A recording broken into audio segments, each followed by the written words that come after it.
ഒറ്റയ്ക്ക് വലിക്കല്ലേ.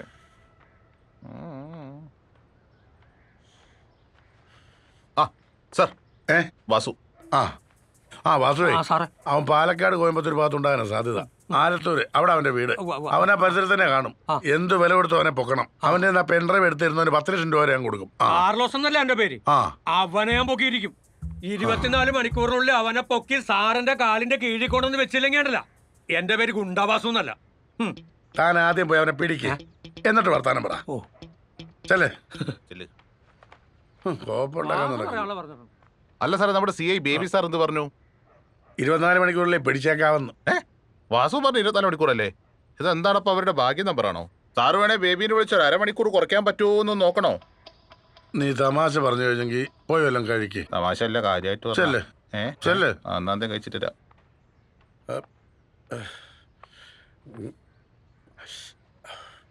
ഇപ്പൊ ഈ 2 ബൈക്ക് ഇവിടെ ഇരിക്കുന്നുണ്ടോ? അവൻ ആ കടയിലോട്ട് വന്നാണെങ്കിൽ പെട്ടെന്ന് ചായ കുടിക്കുന്ന, ആരെങ്കിലും കുടിക്കും, സിഗരറ്റ് മേടിക്കും, പോകും, കാര്യമൊന്നുമില്ല. ബാക്കിലുള്ള വീട്ടിലോട്ട് വന്നവരവരാണെങ്കിൽ എപ്പോ വരുമോ നമുക്ക് പറയാനും പറ്റത്തില്ല. പക്ഷെ ഈ ഓഡിറ്റോറിയത്തിൽ പരിപാടിയുള്ള സമയത്താണ് ഈ സാധനം വരുന്നതെങ്കിൽ അവരൊരു 2-3 മണിക്കൂർ കഴിഞ്ഞിട്ടേ പോവുള്ളൂ. ഇന്നിപ്പോ അവിടെ പരിപാടിയൊന്നും നടക്കുന്നില്ല, കണ്ടില്ലേ? പരിപാടിയൊന്നും നടക്കാത്ത സ്ഥിതിക്ക് വരുന്നവൻ എങ്ങനെ പോയാലും 2ാം നില ചെന്ന് തിരിച്ചു വരുമ്പോഴേക്കും 4-5 മിനിറ്റ് കിട്ടും. അപ്പൊ ഈ ഓഡിറ്റോറിയത്തിൽ ആരും വന്നില്ലെങ്കിലോ? എടാ ഈ ചേട്ടാ വണ്ടി നിർത്തോട്ടെ. എടുത്തോ. എടാ സന്തോഷേ, നീ ആ കൊച്ചിന്റെ ഓപ്പറേഷൻ 1000 രൂപ എന്ന സ്നേഹം കൊണ്ട് പറയുമോ? ബൈക്കൊന്നും ഇങ്ങനെ വെച്ചിട്ട് പോലെ ആക്കാൻ എടുത്തോണ്ടോ കേട്ടോ. നീ ഹെൽമെറ്റ് വെച്ചോണ്ടോ? ഓക്കെ ശരി ചേട്ടാ. അപ്പം ഈ പണിക്ക് വേണ്ടത് ക്ഷമയാണ്. കുറച്ചു നേരം കാത്തിക്കേണ്ടി വരും, കേട്ടല്ലോ. നീ ആ ഷൈജു വെൽഫെയർ അസോസിയേഷന്റെ പേജ് ലൈക്ക് ചെയ്തോ? ഇല്ല. അതാദ്യം ലൈക്ക് ഇപ്പൊ തന്നെ ചേട്ടാ. ബൈക്ക് വരുന്നുണ്ടോ? അടുത്തടുത്ത് ഇത് മതി ഉറപ്പിച്ചു. കണ്ടു, ഞാൻ കണ്ടു. നീ കാറ്റിലോട്ട് നിൽക്ക്, ആവേശം കാണിക്കല്ലേ. നീ നേരത്തെ തന്നെ ഇവിടെ വന്ന് കറങ്ങി തിരിഞ്ഞ് നിൽക്കുമ്പോ നിന്റെ കള്ളലക്ഷണം കണ്ടാ മനസ്സിലാക്കിയത് നീ ഇതിന് വന്നതെന്ന്. അത്രേ ഉള്ളൂ കേട്ടോ. നീ അവരെ ഗേറ്റിനകത്തോട്ട് പോയോ നോക്കിയേ. കാര്യോ എന്റെ റെക്കോർഡ്സ് എനിക്ക് എഴുതുന്ന അവിടെ പറഞ്ഞടാ. അതൊക്കെ എനിക്ക് ഓർമ്മയുണ്ടാ. ഓക്കെ ഗുഡ്, അതെനിക്ക് ഓർമ്മ. പക്ഷെ ഇത് റിസ്ക് എടുത്ത് എന്നെ കാണാൻ അവിടെ വന്ന് അതും മറന്നു. ബസ്സില്ലേ ഞങ്ങള് കറങ്ങിയത്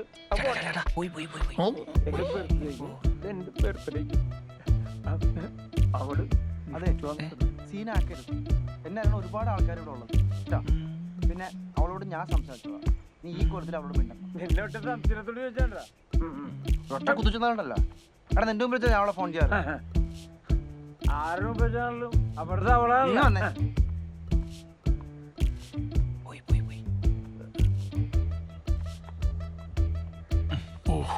ഇന്നത്തെ ദിവസം നിന്റെ അടാ. അതെല്ലേ, താക്കോല അതിനകത്ത് വെച്ചോണ്ടാ മാറി പോയേക്കുന്നത്. എടുക്കട്ടെ ഞാൻ.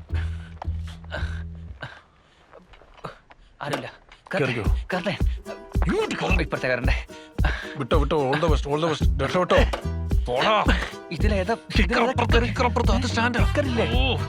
അടിച്ചോ, വിട്ടോ അടി. പോട്ടെ താക്കോലോണക്കട കവിത പട്ടി. മാറിങ്ങോട്ട്. താക്കോൽ സ്റ്റാർട്ടായി. വിട്ടോ. പിന്നെ ഇനി ഗിയർ എങ്ങോട്ടാ? മുമ്പോട്ടാ? നിനക്ക് വണ്ടി ഓടിക്കാൻ അറിയാൻ പാടില്ലേ? വണ്ടി ഓടിക്കാൻ അറിയാം. ഇത് ഹീറോണ്ട് ഒപ്പിച്ചുകൊണ്ടാണ് താഴോട്ട് കാലുനാണ് മേളോട്ട് തട്ടിക്കോ. വിട്ടോ. ഞാൻ എനിക്ക് ചാറ്റ് ചെയ്യാൻ സമയം വരാൻ പറ്റിയല്ല. നിന്നെയൊക്കെ പെണ്ണ് ഉപേക്ഷിച്ചില്ലെങ്കിൽ അത്ഭുതമുള്ളൂ. വണ്ടി വിടറാ, അവന്മാര് വരുന്നുണ്ടാ. ജംഗ്ഷനിലോട്ടാണ് പോകുന്നത്. നോക്കി പോടാ.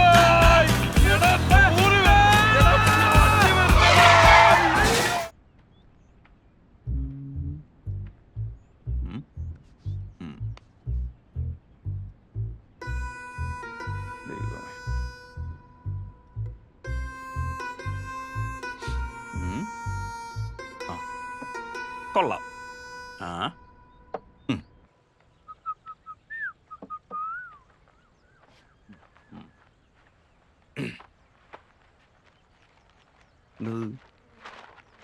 അമ്മേ, ഛായ. ബാലാ, ആരത്? എന്താ രാവിലെ പരിപാടി? ആരാടാ?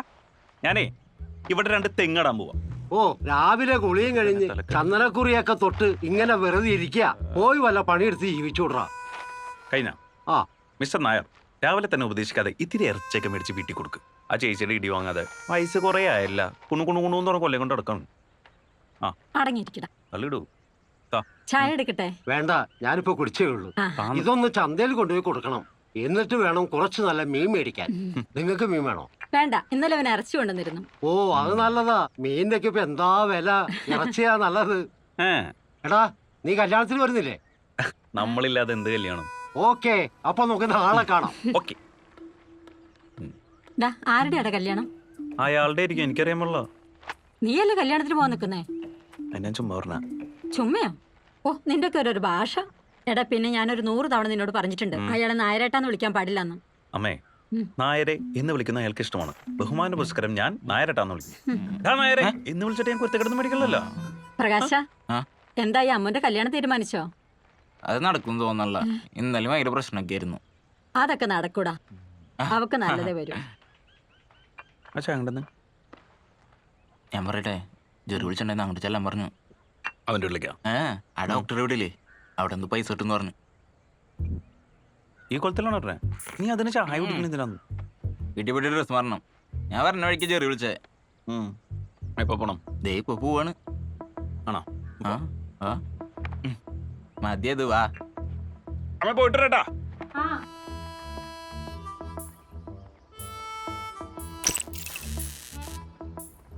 നല്ല കോമഡിയാണ് ഇപ്പൊ വീട്ടില്. ഞാൻ ഒരു കാര്യം പറയട്ടെ, നിന്റെ വീട്ടുകാർക്ക് നല്ല പ്രാന്താ. എനിക്കും തോന്നാറുണ്ട്. അപ്പൊ ആ അമ്മുന്റെ സ്റ്റാൻഡ് എന്താണ്? അവൾക്ക് അവനെ കെട്ടി മതിയെന്ന് പറയണേ. കെട്ടിച്ചു കൊടുക്കണതാണ് നല്ലത്, കെട്ടിയിടുന്നതാണെന്ന് അമ്മ. വീടും സ്ഥലം വെക്കണ്ടെന്നില്ല, എന്തേത് കൊടുക്കില്ലെന്ന് അച്ഛൻ. അവിടെ ഒരു ലോജിക് കുറവുണ്ടല്ലോ. ബാക്കിയുള്ള എല്ലാത്തിനും ലോജിക്കുണ്ടല്ലേ? എനിക്ക് ചിരി വരുന്നേ നിന്റെ ആരും ഓർത്തിട്ടാ. നിന്റെ അയനയുടെ കാര്യം വീട്ടിലറിഞ്ഞാണ്ടല്ല, നിന്നെ നിർത്തി കത്തിക്കും. ഓ, അതിനുള്ളിൽ എനിക്ക് കുറച്ച് കാശ് ഉണ്ടാക്കണം കേട്ടാ. എനിക്കൊരു പേരെടുക്കണം. ഉണ്ടാക്കാം. ഈ കാർ കച്ചവടം കൊണ്ടൊന്നും ഒരു പരിപാടി നടക്കില്ല കേട്ടാ. നമുക്ക് വേറെ എന്തെങ്കിലും നല്ല പരിപാടി എന്തെങ്കിലും പിടിക്കണം. ഈ കാർ കൊടുത്തതിന് 25,000 രൂപ കിട്ടും. ഒരു മാസം നമ്മൾ 3 കാർ കൊടുക്കുന്നു. അപ്പൊ ആളാം വീതം 25-30 ദിവസം കിട്ടും. എങ്ങുണ്ട്? കഴിഞ്ഞ 3 മാസത്തിനിടയ്ക്ക് ഇത് ആദിത്യാണ്. എടാ, നമ്മൾ ഈ ഫീൽഡിൽ ഫസ്റ്റ് ആയതുകൊണ്ടല്ലേ ഇനി നമുക്ക് വെച്ചടി കയറ്റായിരിക്കും. നീ നോക്കിക്കോ, എല്ലാം ശരിയോ? ഓ, എന്ത് പതിവാ വള്ളികള്. ഇതെന്താ പറയണത്?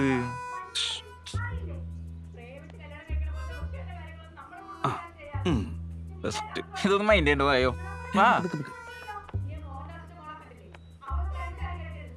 ഇത് നോക്കിട്ട് കാര്യ നോക്കണ്ടാന്ന്.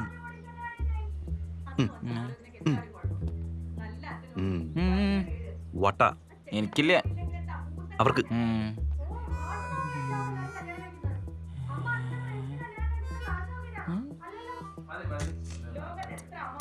ഇത് കഥയില്ലാത്ത കഥയാണപ്പാ.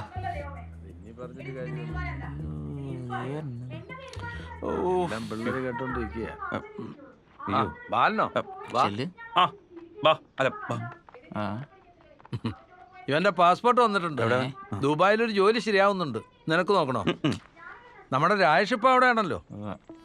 അവിടെ പോയി കുറച്ചാൾ ജോലി എടുത്താൽ ലൈഫ് സെറ്റിൽ ആവുന്നേ.